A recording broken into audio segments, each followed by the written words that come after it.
What I'm going to do is I'm basically going to tell you a little bit about my background, and then I'm going to go into what's going on in the influencer world, and I'm going to give you a real-life example. Basically, the first gig that I got that really brought me into the travel world. My background, I grew up in Miami, and my background's investment banking. I was essentially a stockbroker for 10 years. So, in other words, the only thing I learned how to do was sell.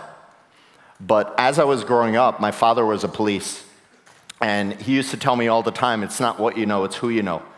Meet as many people as you possibly can, because it's those relationships that's going to take your life to the next level. So after I was a stockbroker for 10 years, they sold the firm. I'm giving you the very short version. They sold the firm. This was in 1999. I moved overseas. I lived overseas for 17 years. And my first place that I lived was Thailand. I lived in Bangkok for 11 years. After a few years of messing around doing different things, I set up a digital agency there, and it was the biggest digital agency in Thailand for 5 years. And what we did was we built out most of the digital and social strategies for the 4- and 5-star hotels all over Southeast Asia. That really got my mindset on fast-track focus of the digital world and realizing that this world has changed and it's never going to turn around. And the only thing valuable in the digital world is who you're talking to, those conversations, that engagement that you're having on a daily basis. So I set up laser focus. Okay, I'm building my personal brand. I'm getting my audience as big as I can possibly get it. And then I'm going to just see what happens. Now, this is when influencer wasn't even a word. This is when influencer marketing was, this was 6 years before influencer marketing even came around. So I basically, I lived in a lot of places. I lived in Spain, Thailand, Portugal, London. And then fast track to the beginning of last year, January 5th, I was contacted on Twitter by a startup in Silicon Valley. It was a travel app that's coming out, Zipkick. If you go to my Twitter bio, there's a link there. And, you know, it's just a kid, 29 years old, from San Francisco, from Minnesota, but living in San Francisco, really smart, doesn't know anything about marketing, gave it a shot, reached out to me on Twitter. I responded back. It turned into a Skype call 2 hours later. I was on a flight 3 days later to San Francisco, and I literally moved my life there. I became his brand ambassador of the company. But what we did was something very interesting. He's the first founder in the San Francisco, Silicon Valley area that basically devoted zero startup cash to marketing. What he did was he hired an in-house influencer. I was paid not in cash, but in stock options. And I built out a community for him. And what we call it is the Zipkick bloggers. And what it has is almost 100 of the top travel influencers, travel writers, travel bloggers in the world, based all over the world. And what we did was we worked out deals with each and every one of them. Not one of them is set up for cash. And basically to talk about that company to their audience. So what we did is we set up all these micro-influencers all around the world, and then we had access to 5 million people, which is their audience spread across all the platforms. That's how these companies are doing it these days. I do full-time social media campaigns, influencer campaigns for travel brands and tourism boards all around the world. I'm sorry, I don't usually use slides. I have a lot of stats up there, and I'll go through it very, very quickly. But if anybody wants a copy of my slides when we're all said and done, tweet to me, and I'll email it to you. No problem at all. I'll go through some of it right now, but fast track, that's my background. Let's go through some of the, this is just basically influencers and in a nutshell, okay? The difference between a celebrity that has 10 million followers and somebody like me that has 1 million, I have a much more intimate relationship with my audience. I communicate with them, engage with them on a daily basis. I'm just not going to red carpet events, taking a selfie and getting 10,000 likes and not communicating with any of my audience. If you have a budget for somebody like a Kim Kardashian or Kanye West or something like that, knock yourself out, do it. But odds are, companies these days are much more going with people like myself and the influencer community because I communicate and engage on a daily basis with my audience, which is absolutely massive right now. This is just, you guys can find me on Twitter, Instagram, Facebook. Twitter's my main platform, only because Twitter for me is the only place where I know that I can tweet and 100% of my audience has the capability of seeing a tweet. I don't have to boost anything. Facebook's gone for that. If you have a budget, you can be effective on Facebook. If you don't, you're basically screwed. Instagram's going to be there in the next couple months. But Twitter, it's not only great for engagement and for conversations and for building up a serious, engaged audience, it also has amazing in-app analytics. I mean, it breaks down everything. It breaks down salary, demographics, country, language, what's your mobile carrier. I mean, the breakdown is quite impressive. You should take a look when you get a chance. These are just some images from the last campaign when I was just in Napa and Sonoma.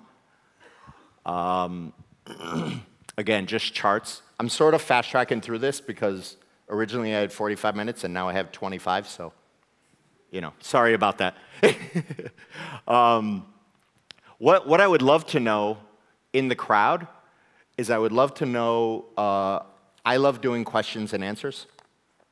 So if any of you have serious questions that you want the answer to or you want to know what's going on in a certain very specific trend or part of the world or anything like that, please ask. Does anybody have any questions right now? Yeah? I'm there for that. So. There you are. Yeah, that's my... That's why I brought you. Yeah.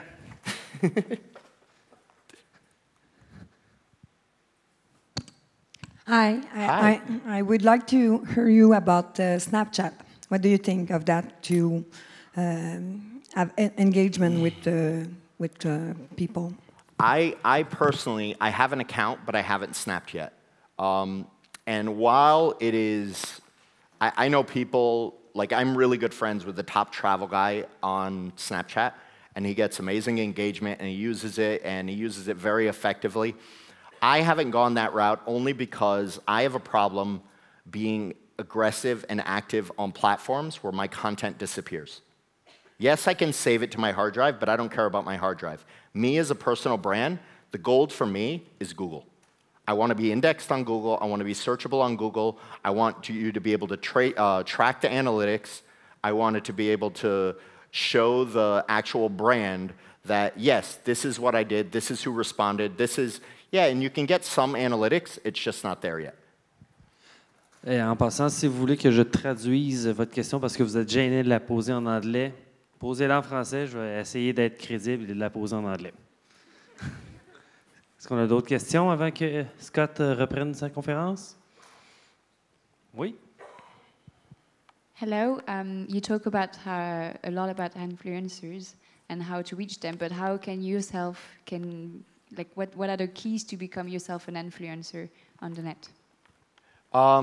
So, I mean, everybody, it's the question I get asked the most. How can I do what you do? Is all you got to do is dedicate a certain amount of time every day to growing your audience and just become so engaged with them. Know who your active people are. Make sure and talk to them on a frequent basis. It's not, people only see the joy side of my life, traveling nonstop and doing all the cool stuff and, whatever.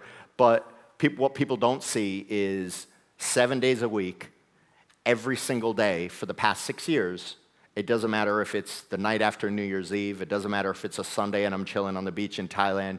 Every single morning, the first thing I do is wake up and follow back everybody who followed me on Twitter, respond to everybody who tweeted me overnight, respond to all the Instagram comments.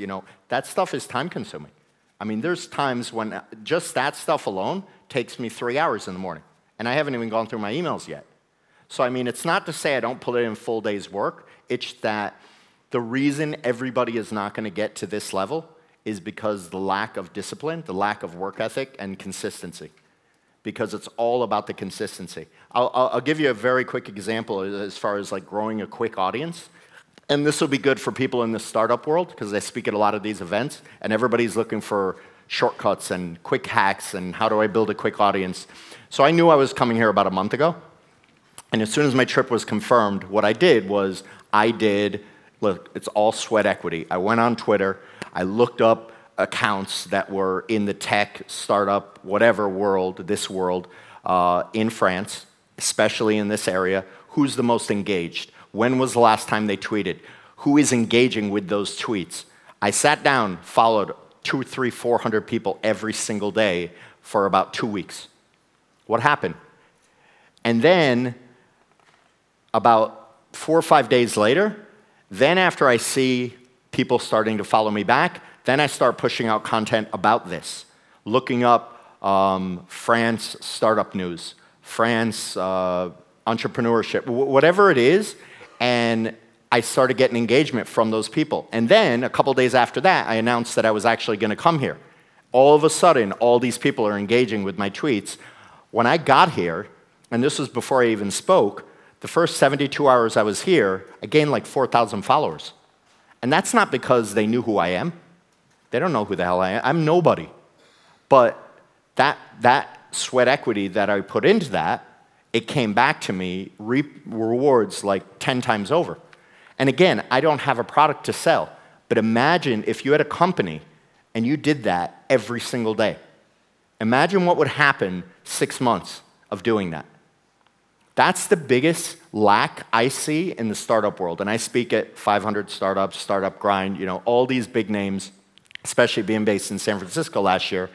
And I'm telling you, the biggest problem founders have is they dedicate no resources or no time to digital efforts. They wait, they raise the money, they build the product, they wait until it's all nice and shiny, they roll it out, then they look for customers. It's the dumbest shit I've ever heard in my entire life. It's unbelievable. Like, why would you do that? You're wasting time.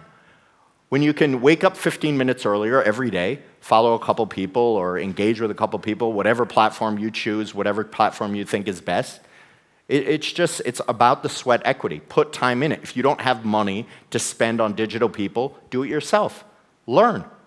There's a million tutorials out there teaching you how to do this stuff on a daily basis. Get out there and do your research and actually, you know, roll up your sleeves and get aggressive with it. Because if you think your time is important enough to invest in a startup, value your time enough for your target audience, for your potential customers, whatever it is you're doing, services, products, whatever it is. Let me just, again, scroll through these slides. Do we have any more questions? Let's do some more questions. Yeah. Oh, there you go. You knew I would ask something. Yeah. How can I, as a brand, or if I have a brand, it could be a product or a community, how can we convince someone like you, like so influential, to be a brand ambassador, like a committed brand ambassador? You know, the thing is the same guy who reached out to me from San Francisco also reached out to 10 other people that day, and I was the only person to respond. So realistically, a lot of the people in this industry, they have massive egos right now. They're asking for massive amounts of money because it's such a new industry that nobody knows how to price it. And when I say nobody, I mean the brands and I mean the influencers. If anybody tells you that there's a formula, it's bullshit. Because the way I come up with pricing is when somebody approaches me, we sit down, I ask them for what their budget is, and then we just sit down and talk and negotiate back and forth. It's never a set price. It's never a set anything. So the bubble is about to not burst on influencer marketing, but the bubble is about to get a lot smarter for influencer marketing. Instagram just recently said that they were going to roll out a new analytics, background analytics, so you can really track campaigns. Facebook already has it. Twitter already has it. So all this bullshit about buying followers and buying engagement and buying all this other stuff, it's going to go down the toilet. And then what you're going to be left with is you're going to be left with a core, the good core, really good people that are risen to the top, and those are the people that you want to reach out to. How do you reach them? The one trick, don't reach out to them cold. Engage with their content. a few times, and then reach out to them because they love the engagement. If they see that you're retweeting their comment, if you're commented on there, if you're sharing their info, and then you reach out to them, they're going to remember, you know, it's sort of like, you know, every day if you're sitting in the coffee shop and the same person says hello to you every single day, after a week it's going to become a familiar face. It's just like in the digital world. Anybody else? Now's the time to ask people. How many in here is actually working with influencer marketing right now? Can I go do your job, bro? Come on. Can I hear a real life example, pro or con, how it's working out for you? What about you? Yeah?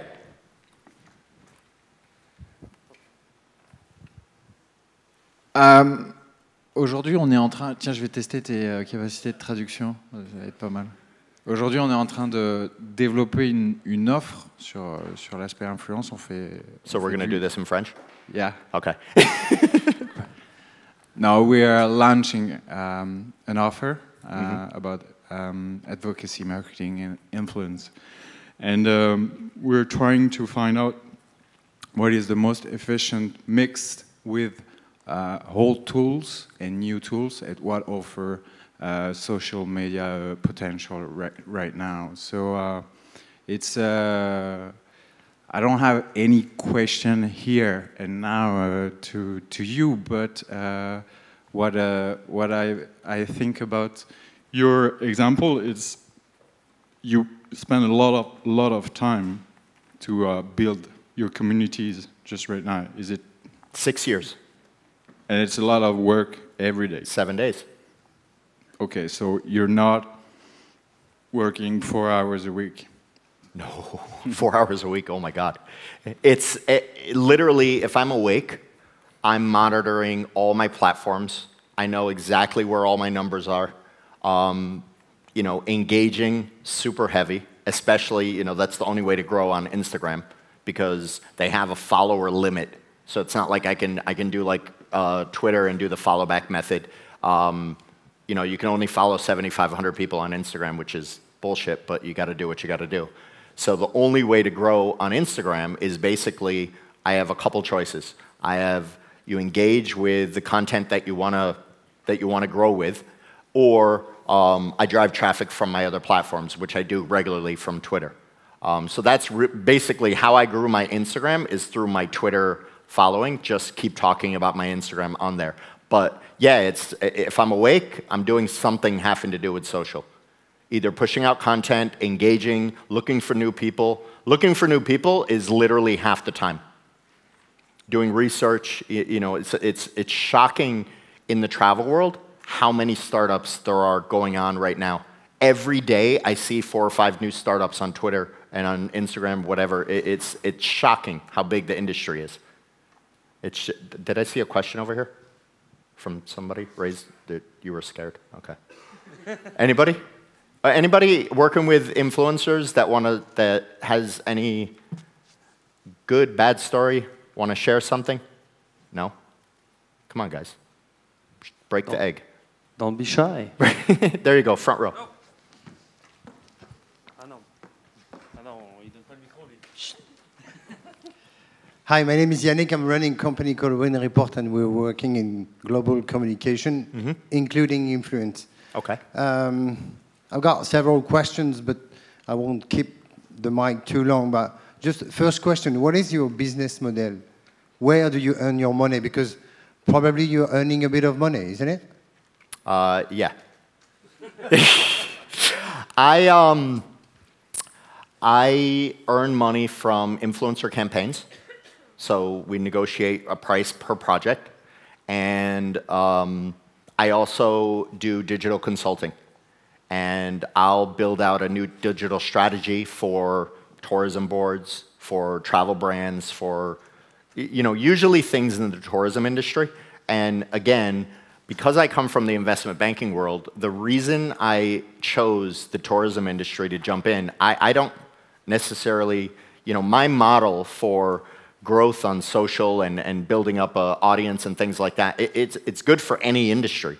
The reason I did travel is travel allows me to be in a different country every day or every couple days where I can actually make new relationships and meet new people at the project's expense.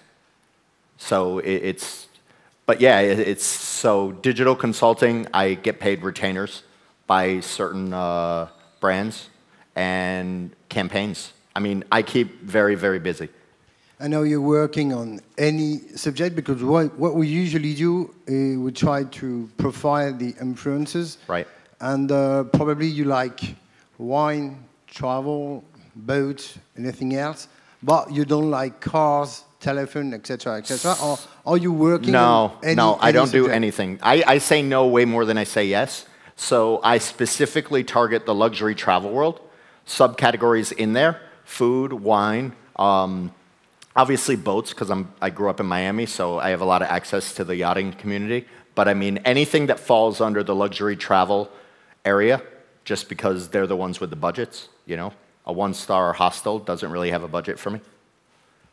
And did you make some influence for a politics subject, for example? No, zero. Why? Politics and religion, I don't talk about it all on social, unless I'm making a joke about Trump, which gets me a lot of engagement. But, no, I don't talk about either one. It's a completely different type of audience, and I would lose a lot of my existing clients if I ever started talking about politics, because you just have no control. And last question, if you feel that there's a big action like caritative action, is that the way we talk about this? Like a cause? Like what? Children who have cancer, do you do charities? Oh, yeah. I get involved. Do you are you conscious that you could be very, very, you could influence a lot of people to so crowdfunding? I've been involved with a few events where I've done nonprofit stuff in the past. Yeah, I've helped out quite a few. I mean, it has to be worked inside, in between my campaigns. But yeah, I do that kind of stuff. It's very important to me. I do a lot of things with the police because very, very quickly, I was supposed to be a police officer. And my dad, 3 weeks before I graduated high school, was killed in the line of duty. And it sort of changed my life and turned it upside down. So if that wouldn't have happened, I would be a police right now. And so I have a very sensitive spot inside of me for anything law enforcement and things like that. So I work with a lot of, I speak at a lot of their events, and I do a lot for the families that have lost parents in the line of duty. But yeah, I do nonprofit stuff all the time. All right, quick. How much time? 10 more questions. How much time do we have? We got a little bit. Go. Find one more. Find one more. Come on. One more. Not Yannick. There you go. I suppose you're very concerned about losing followers and so on. Have you made any blunder or something that made you lose a lot of followers? I suppose it happened. Not yet. Not yet? Not never? yet. You never regretted a tweet or anything? No. I am very, very careful with what I say. I don't curse on social media. I don't do religion. I don't do politics. So, I mean, do I turn people off? I should say this. I'm pretty aggressive with the way I market myself, but I stay professional. So I will go to the gray area, but I'll never cross over that line. You know what I mean? Because I don't want you to be on the fence for me. I want you to either love me to death or hate me, block me, unfollow me forever. Because I don't want you to take up space which occupies a member of my audience where you don't know if you love me or not. I want to be able to go into a brand or a tourism board, like I was pitching Singapore Tourism Board about 3 months ago. I want to be able to say, look, I have 1.2 million people across 3 platforms. My engagement's off the chart, X number, whatever. All these people are ridiculously in love with my content. I don't want to say, you know, half of them, and half of them love me. You know what I mean? Because I want engagement. That's all I'm looking for is engagement. I don't care if I have half the number of audience that I have right now, as long as I get the engagement. Because engagement is what sells. The numbers, it's bullshit. Anybody else? One more? One more? Just there you go. Hello. I kind of understand, sorry, maybe I'm completely wrong, but I kind of understand you're branding yourself. You built on your own personal brand, and then you're lending that brand to other brands that come from companies and would like to have part of the job you've made on yourself previously. Part of the, what was that last sentence? Part of the work you've made on yourself previously, like you build a brand that is you, yes. and then you lend that brand temporarily. Yes. So that's basically what influencer market is in a very short sentence. It is an audience that I built up that I am engaging with every single day, and what a brand does is they sort of rent your audience to talk about their product, destination, or service. And that's what they do. And the details of that, go ahead. Would you say that the people you're talking to trust you more because they have kind of a distrust with the traditional brand and the way they're communicating, and then they think maybe because it's you and you put yourself in advance, you will have a backlash if you do something wrong that is so strong they can trust you? So that is the reason the influencer marketing buzzword is so strong these days. Is because people distrust celebrities. They distrust people that don't engage with them. Yeah, they're hotshots, they're superstars, they're whatever, but none of them are out there engaging with them such on a personal level.